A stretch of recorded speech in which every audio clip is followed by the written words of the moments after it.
we those early lost days. very valuable time when China refused to share information with us. But did we even know we needed to do those things back in January and We've February? got to go back to something else. And this is something I think is a challenge that I've seen Governor Cooper, I saw Governor McCrory, I saw Governor Perdue in my time as Speaker of the House and up front in the Senate.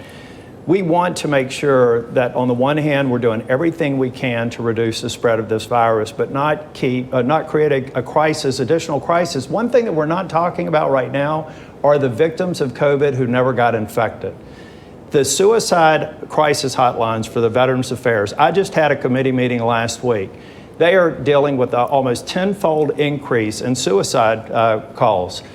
That we're dealing with parents who are afraid to let their children go out. We have schools shut down that scientists say you may be able to open safely and to give it a chance, as many schools in North Carolina have done, not many public schools. There's a fine balance that you have to strike when you're an elected leader. I had people calling on me to criticize Governor Cooper and his response. And I said, this is a fluid situation.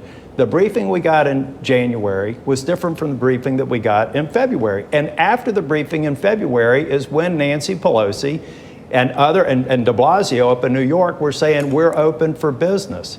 Now we know you can always do more. You know, David, you've covered hurricanes several times in your career here.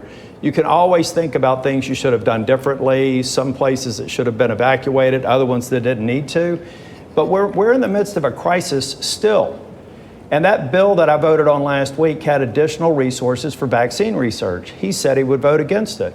That bill would actually provide certainty to people who desperately need unemployment that's about to run out in a couple of weeks. We have to actually manage a crisis, and I believe that Cal will look back as the no vote that he would have cast last week as a mistake.